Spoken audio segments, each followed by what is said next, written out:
Baiklah, di dalam video saya kali ini, saya ingin menjawab salah satu pertanyaan yang ditujukan kepada saya. Seseorang tersebut bertanya kepada saya mengenai apakah suatu perjanjian yang sah itu dapat dibatalkan secara sepihak, Bang?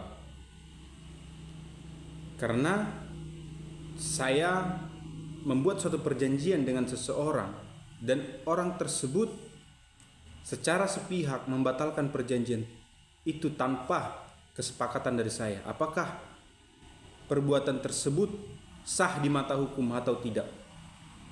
Tentunya kalau kita berbicara sahnya sebuah perjanjian, itu diatur di dalam pasal 1320 Kitab Undang-Undang Hukum Perdata Junto pasal 1338 Kitab Undang-Undang Hukum Perdata, yang dimana ada 4 syarat sahnya suatu perjanjian. Yang pertama itu adalah kesepakatan, yang kedua kecakapan, yang ketiga adalah pokok persoalan atau suatu hal tertentu, yang keempat sebab yang halal. Jadi apabila keempat poin tersebut dipenuhi dalam perjanjian itu, maka perjanjian itu sah secara hukum. Terus di dalam pasal 1338 Kitab Undang-Undang Hukum Perdata disebutkan, dalam pasal ini disebutkan bahwa perjanjian tersebut atau perbuatan tersebut akan menjadi undang-undang bagi para pihak. Oke teman-teman, apabila kesepakatan tersebut dituangkan dalam perjanjian, maka perjanjian itu jadi undang-undang bagi kedua belah pihak yang melakukan perjanjian tersebut. Jadi pertanyaannya, bagaimana? Apakah perjanjian itu bisa dibatalkan dengan cara sepihak? Tentunya tidak bisa. Suatu perjanjian itu dibatalkan oleh salah satu pihak. Batalnya sebuah perjanjian disebabkan oleh 5 keadaan.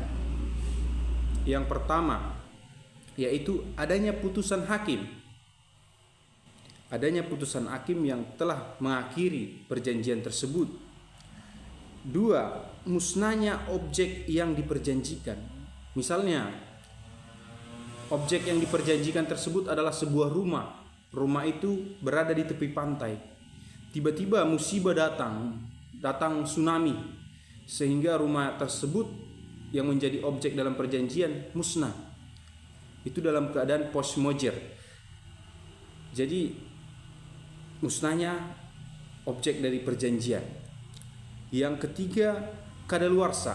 Waktu perjanjian tersebut adalah 1 tahun, tapi waktunya sudah lewat, sudah 2 tahun, maka perjanjian tersebut sudah berakhir.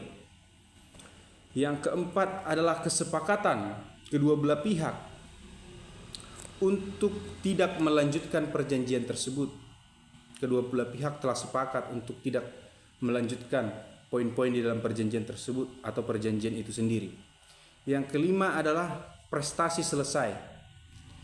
Ibaratkan jual beli mobil, ketika dilunasi maka perjanjiannya selesai.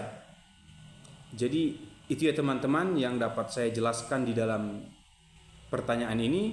Semoga apa yang saya jelaskan pada video ini menjadi bermanfaat bagi kita semua, tentunya bagi masyarakat yang mau belajar mengenai tentang permasalahan-permasalahan hukum. Kalau kalian ingin bertanya, coba diisi di kolom komentar ya teman-teman ya. Terima kasih dan tetap semangat.